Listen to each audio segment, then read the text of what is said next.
Assalamualaikum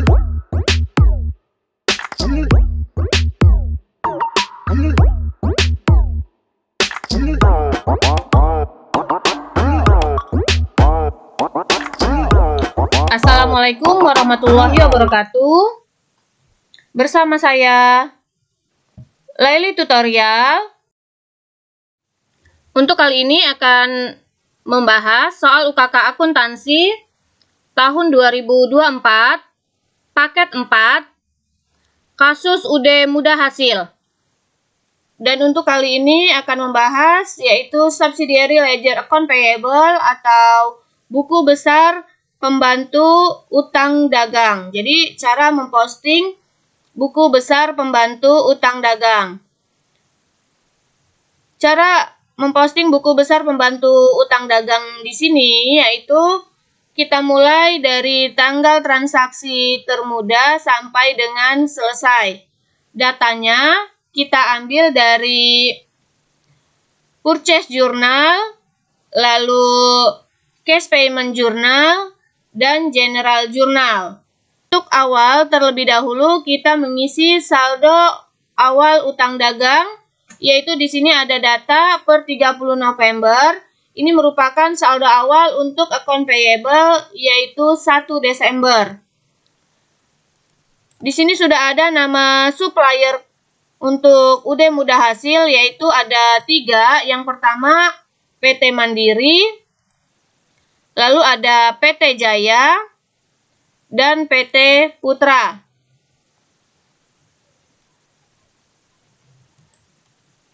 Lalu berikutnya kita masukkan saldo awal utang dagang ini, yaitu yang pertama ada PT Mandiri.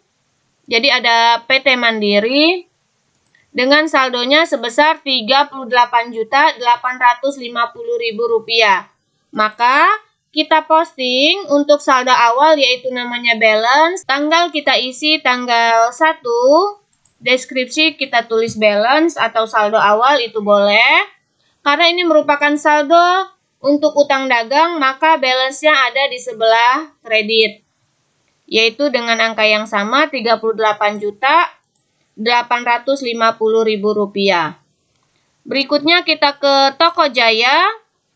Di sini Toko Jaya ada saldonya sebesar Rp39.960.000. Maka kita ke buku besar pembantu utang dagang untuk PT Jaya yaitu tanggal transaksi kita isi tanggal 1, deskripsinya kita tulis balance, di sebelah kredit kita isikan saldonya Rp39.960.000. Lalu berikutnya kita ke Toko Putra. Toko Putra di sini ada balance-nya yaitu sebesar Rp42.735.000. Maka kita ke Toko Putra, tanggal transaksi tanggal 1 yaitu deskripsi kita isi balance. Balance ada di sebelah kredit Rp42.735.000. Selesai kita mengisi saldo awal untuk account payable di dalam buku besar pembantu account payable, maka selanjutnya kita memposting dari jurnal khusus.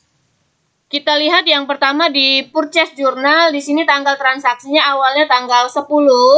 Apabila kita melihat di cash payment journal, di sini untuk account payable-nya ada di tanggal 6. Berarti kita ke cash payment journal terlebih dahulu untuk PT Mandiri. Yaitu datanya kita ambil yang kolom account payable-nya saja. Karena kita masuk ke dalam posting buku besar account payable, maka angkanya juga diambil dari account payable. Di sini account payable untuk PT Mandiri yaitu sebesar Rp38.850.000 di sebelah debit. Maka kita posting ke PT Mandiri, tanggal transaksi kita isi, diambil dari cash payment journal, account payable di debit, maka transaksi kita isi di sebelah debit, yaitu sebesar Rp38.850.000.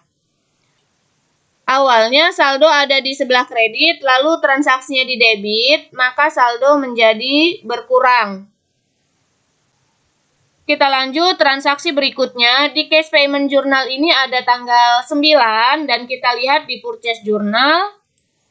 Di purchase journal tanggal 10, berarti kita ke cash payment journal terlebih dahulu. Di cash payment journal ini tanggal 9 untuk PT Jaya, ada account payable di debit sebesar 30 juta rupiah. Maka kita posting ke PT Jaya, tanggal transaksi kita isi tanggal 9, diambil dari cash payment journal.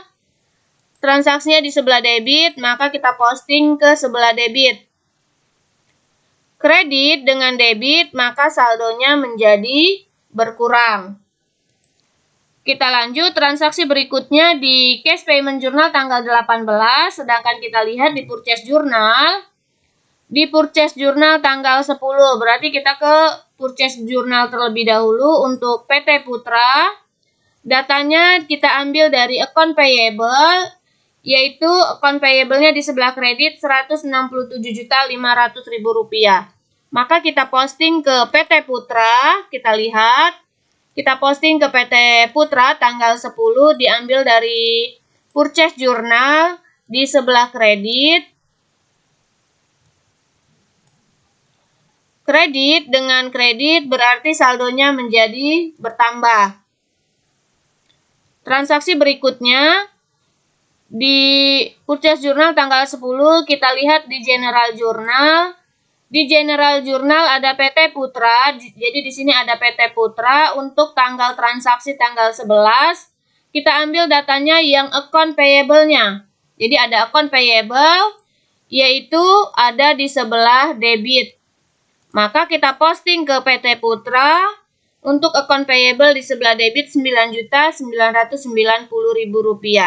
Maka kita pindahkan atau kita posting ke PT Putra, tanggal transaksi tanggal 11, diambil dari general journal, account payable di debit Rp9.990.000. Maka saldonya menjadi berkurang.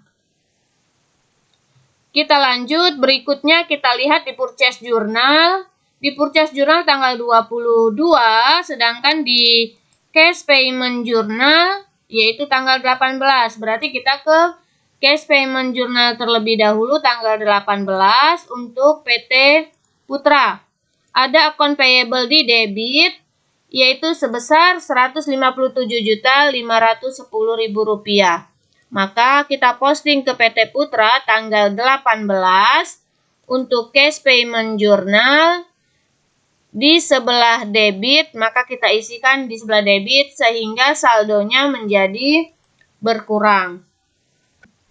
Selanjutnya di cash payment journal tanggal 23, kita lihat di purchase journal di sini tanggal 22.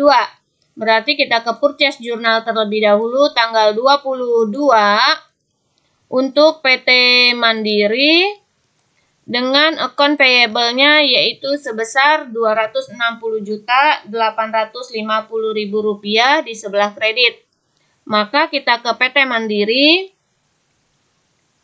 PT Mandiri tanggal transaksi kita isi tanggal 22, diambil dari purchase journal di sebelah kredit, maka kita isikan di kredit, maka saldonya menjadi bertambah. Selesai di purchase journal, kita lihat di cash payment journal ada transaksi terakhir tanggal 23. Untuk PT Putra di sebelah debit Rp42.735.000. Maka kita posting ke PT Putra. Tanggal transaksi tanggal 23 yaitu cash payment journal di sebelah debit yaitu Rp42.735.000 sehingga saldonya menjadi berkurang menjadi 0.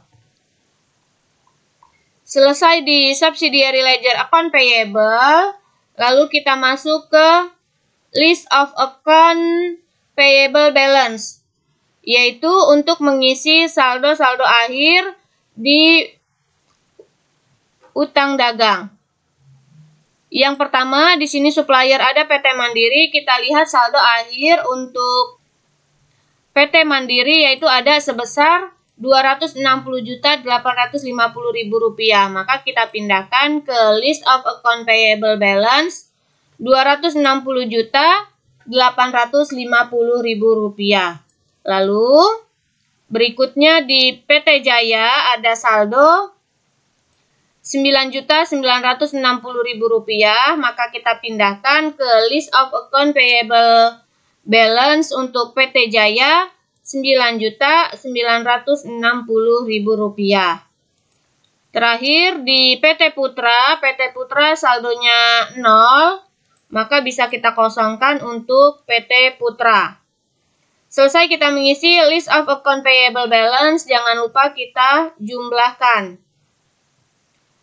Lalu yang terakhir, kita akan mengisi list of inventory balance. Jadi list of inventory balance di sini datanya diambil dari inventory card, yaitu saldo-saldo akhirnya. Di list of inventory balance ini ada produknya yaitu kulkas tipe K100, kulkas tipe K200, dan kulkas tipe K300. Dengan saldo masing-masing, kita ambil di sini saldo yang paling bawahnya. Kulkas tipe K100 ada sebesar Rp248 juta. Maka kita isikan Rp248 juta.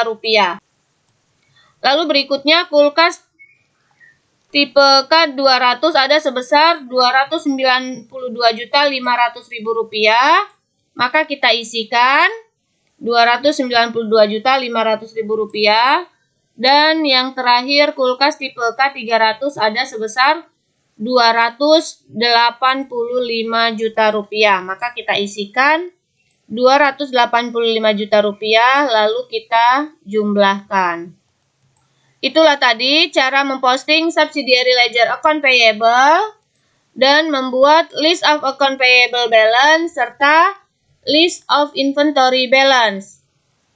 Semoga bermanfaat. Terima kasih. Wassalamualaikum warahmatullahi wabarakatuh.